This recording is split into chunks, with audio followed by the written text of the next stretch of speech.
Welcome to the deep dive. Today we're looking at expertise, but maybe not the way you usually think about it. Not diplomas, but decades of really intense, high-stakes experience. That's right. We're exploring the story of one writer, son. Oh, his ambitious plans, the kind of gear he says is absolutely necessary, and some pretty stark legal realities he's navigating. And we've got some great sources for this.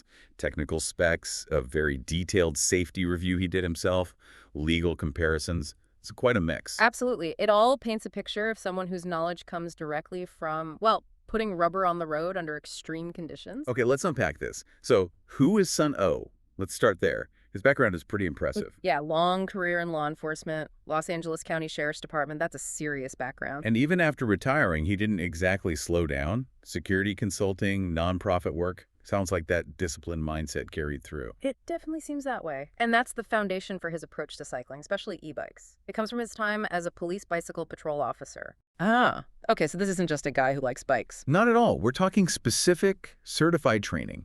The sources mention over 50 years of general cycling experience, sure, but it's the police training that's key here. What did that involve? I imagine it's more than just riding around. Oh, much more. Things like high-speed pursuits using lights and sirens on a bike, low-speed balance control, which is harder than it sounds, obstacle avoidance, emergency braking. Okay, serious skills. Definitely.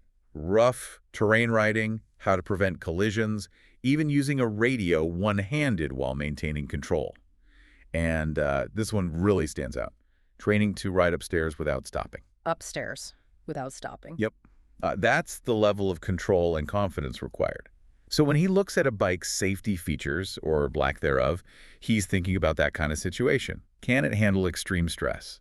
That puts a whole different perspective on it. It's not about leisure. It's about mission capability, almost. Exactly. And that perspective is crucial given what he's planning. These aren't weekend trips. No, the scale is huge. Yeah. First up, about 2,500 kilometers along the east coast of Korea. Which is already a major undertaking, but then he follows it with over 4,000 kilometers through Southeast Asia, Vietnam, Laos, Cambodia, Thailand. Wow. And it's not just about covering ground, is it? There's another layer. Right. He has this unique goal, meeting international law enforcement officers along the way and collecting their uniform patches. It connects his past career with this huge personal challenge. That's fascinating. But doing something like that, carrying everything you need, supplies, spares, food, the bike itself has to be incredible. Absolutely. Which brings us to the vehicle. Yeah. What does someone with his background and goals actually need in an e-bike? The specs he lays out are demanding. Very demanding. Let's get into those. What are the non-negotiables for him? Okay, first range. Minimum 200 kilometers on one charge. He sees that as essential given the routes. 200-kilometer minimum. That's a lot for an e-bike, isn't it? It's huge. Then, wheels and tires. 26-inch wheels, and they need to be wide, like 3 to 4 inches thick. For all terrain, basically. Handling anything. Yeah. Makes sense for unpredictable roads. What about power? Dual motors, not just one. Minimum 48-volt system and putting out at least 2,000 watts combined. 2,000 watts and batteries. The frame needs to be designed to carry 2, maybe even 3 separate battery packs securely. Redundancy and massive capacity. Okay, so 200-kilometer range, fat tires, dual motors, multiple batteries. Is he looking for something that even exists off the shelf? That's the million-dollar question, isn't it? I mean, you look at typical e-bike touring. Maybe a light tourist does 70 kilometers a day, tops. Right. An intermediate rider might push 220 kilometers, but they'll need to recharge or swap batteries.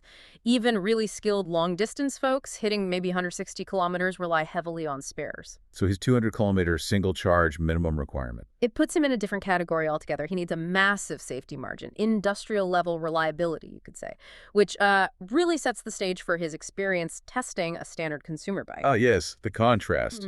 He needed this super bike, but then he tested something. Yeah, well, something very different. Here's where it gets really interesting. Exactly. He bought an e-bike from Costco, Korea. The model is called Broong-e, also sold as MODOO. Pretty affordable, around $730 US. Okay, a popular consumer price point. What were the specs on paper? Looked okay for commuting, 48 volts, 500-watt motor. And the advertised range was up to 100 kilometers using pedal assist, or PAS. So half the range he needs, but maybe okay for testing. What were his first impressions looking at it through that police safety lens? Immediate red flags. right away. The first big one was the headlight. What was wrong then? The switch was hidden, not obvious, and you had to press and hold it for 2 full seconds just to turn it on. 2 seconds. Why is that a problem? Seems minor. In an emergency, 2 seconds is an eternity. Think about a car pulling out or a pedestrian stepping off the curb unexpectedly.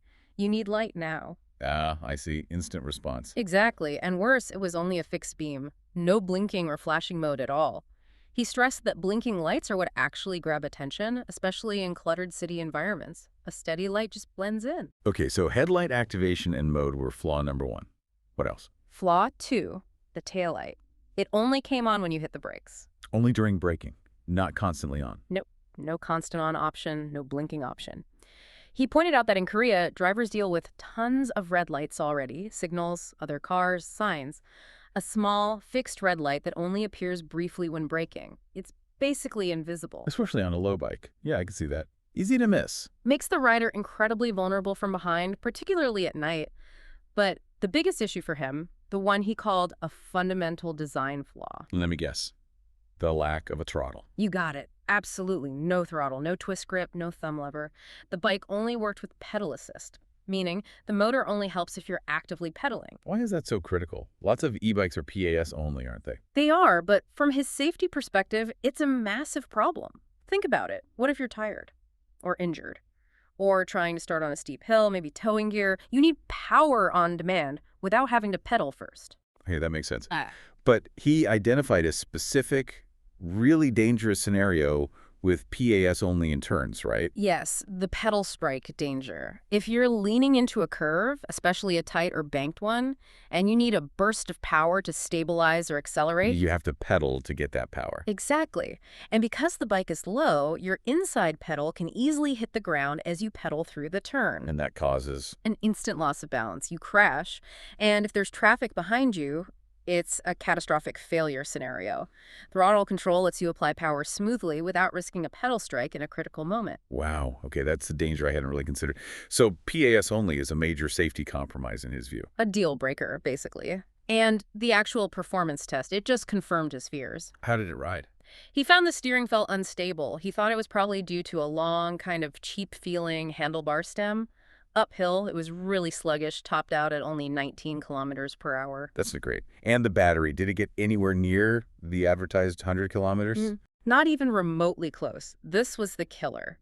After just 18.5 kilometers with only a few moderate hills, the battery indicator showed 75% capacity used. 75% gone in less than 19 kilometers. Yeah. Completely disastrous performance, nowhere near the advertised range. So between the major safety flaws, the lights, the lack of throttle, and this abysmal performance. Oh, you turned it. Within 1 day. Declared it unreliable, potentially dangerous, and absolutely not worth the money. A failed experiment. This direct experience, this critique, it feeds right into the next big piece. Yeah. The legal side of things, especially where he did the test in South Korea. It connects directly. The equipment flaws aren't just inconvenient. They have potentially severe legal consequences because of how bikes are treated under the law there. So beyond the bike's flaws, what does he emphasize for safety in that environment? Well, reinforcing the need for instant blinking lights is key. But he also stresses needing a loud warning device, a bell, a horn, something effective. Because pedestrians, especially in Korea, are often wearing headphones, totally oblivious. Right. You need to be able to get their attention effectively. And this ties into the legal difference. Let's contrast it with the U.S. for a second. If a cyclist hits a pedestrian in the U.S., what usually happens? Generally, it's treated like a traffic accident, maybe a violation ticket.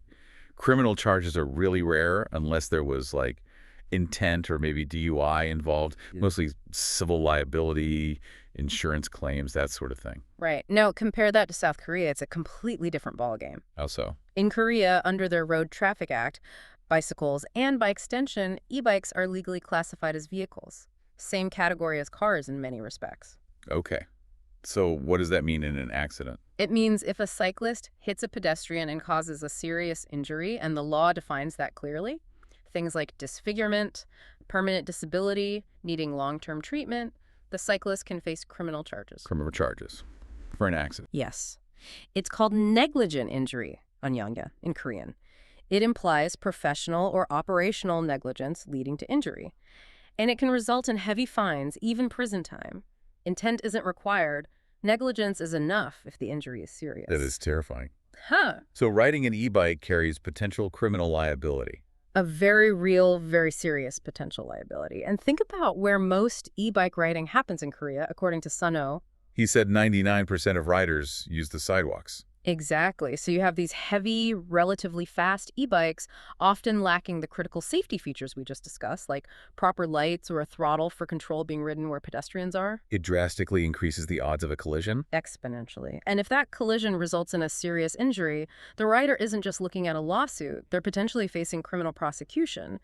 The bike itself, if poorly equipped, becomes a huge legal risk factor. So what does this all mean? Well, we've really dug into this tension, haven't we? Between how an average user might see a product, is it fun, is it cheap, and how an expert, someone trained for life or death situations, evaluates it based on safety and reliability. And how that evaluation connects directly to the legal landscape.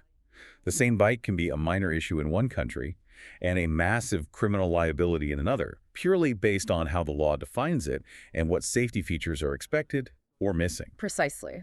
It highlights how crucial it is to understand the context in which you're using equipment, not just the equipment itself. A cheap e-bike might seem fine for a park path, but on a crowded Korean sidewalk, it's potentially, as he put it, a legal time bomb. The fact that a mass-market product, legally a vehicle, could lack such basic safety features, instant lights, a throttle, is pretty sobering. It shifts responsibility and risk heavily onto the rider. It really does. And it circles back to that initial question about expertise. Is it the academic or the person trained in the field under pressure? We contrasted casual knowledge with this incredibly intense police training, where failure isn't just a bad grade, it's a collision, maybe worse. That stair climbing drill is a powerful image for that. It really is. So the final thought for you listening, when you're getting advice, maybe buying something important, how do you weigh the different kinds of expertise? Is it the 5-star online review? Or is it the insight from someone whose training involved, well, maybe not climbing stairs on a bike, but something equally demanding in their field? What kind of expertise shapes your big decisions?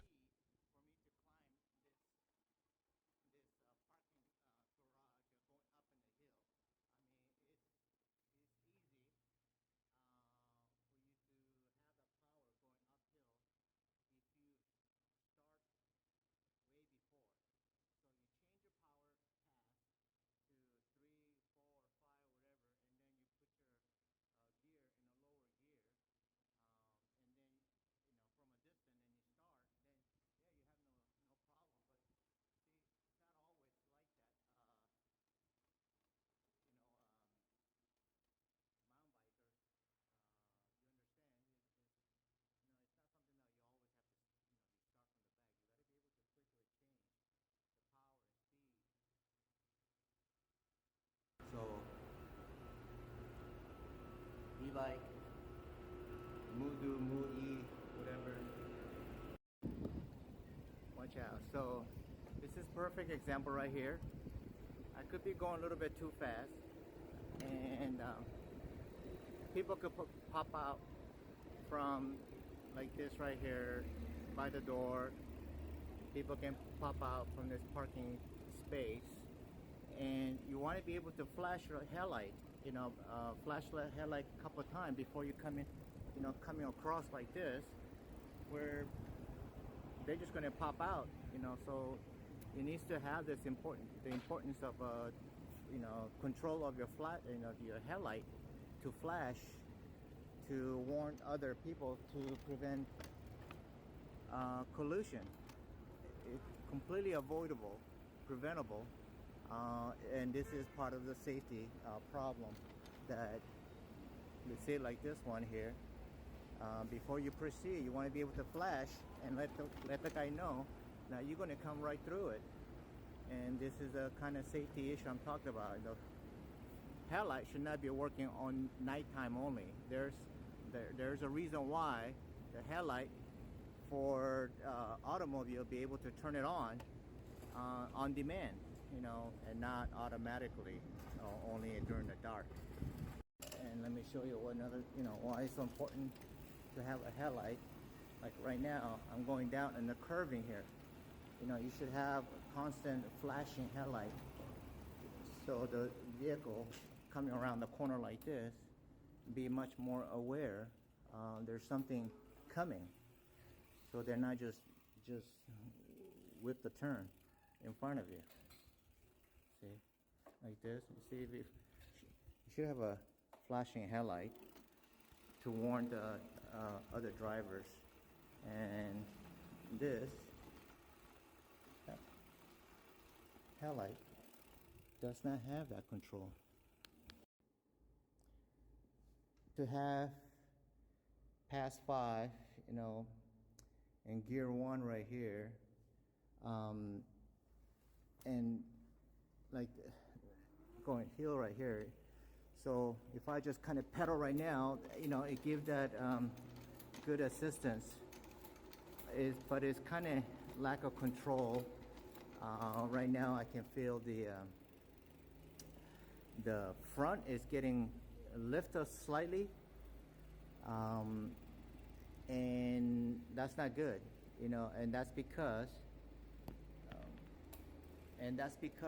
the pushing that electric motor, the rear tire,